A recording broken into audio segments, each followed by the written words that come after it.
আসসালামু আলাইকুম, welcome back. আবারও আমার ভিডিওতে আপনাদের স্বাগতম। নতুন রেসিপি নিয়ে হাজির হলাম। আজকে দেখাবো খুবই সিম্পলভাবে পুঁই শাক দিয়ে, চিংড়ি মাছ দিয়ে, কাঁঠালের বিচি দিয়ে আমি দারুণ মজার একটা তরকারি রান্না করছি। পুঁই শাক মনে হয় সবাই পছন্দ করে। আমার তো পুঁই শাক চিংড়ি মাছ ভীষণ পছন্দ, তাই পুরো রেসিপিটা আপনাদের সাথে শেয়ার করলাম। আমি কিভাবে পুঁই শাকের তরকারিটা রান্না করছি সেটা আপনাদের দেখালাম।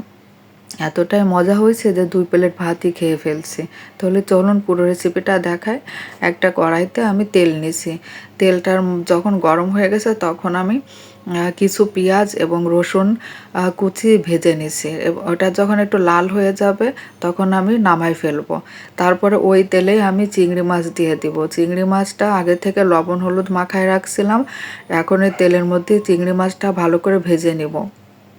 তারপরে আমি একটু মশলা দিয়ে নিচ্ছি। মশলাটা হচ্ছে 1 চামচ পেঁয়াজ বাটা, 1/2 চামচ রসুন বাটা, 1/2 চামচ জিরা বাটা, সব একসাথে মিক্সড করে আমি দিয়ে দিচ্ছি। তারপরে একটু হলুদের গুঁড়া দিচ্ছি 1 চামচ, 1 চামচ মরিচের গুঁড়া দিচ্ছি, স্বাদ মতো লবণ দিচ্ছি।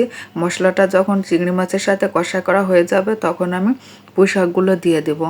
পুঁই শাকগুলো দিয়ে একটু নাড়াচাড়া করে ঢেকে রাখবো। একটু পানিটা হালকা হয়ে গেলে, কমে গেলে তারপরে আমি পুঁই শাকটা যখন কষানো হয়ে যাবে তখন আমি ঝোলের পানিটা দিয়ে দিব। ঝোলের পানিটা আপনাদের আন্দাজ মতো দিবেন, যতটুকু পরিমাণে ঝোল খেতে চান।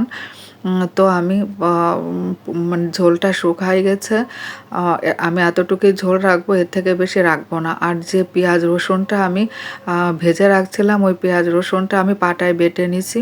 এখন আমি তরকারিটা নামাবো, তাই আমি পেঁয়াজ রসুনটা দিয়ে দিছি আর সামান্য পরিমাণের জিরার গুঁড়া দিছি। তো একটু জাল দিয়ে আমি তরকারিটা নামাই ফেলবো। তৈরি হয়ে গেল আমার পুঁই শাকের তরকারি। আসসালামু আলাইকুম।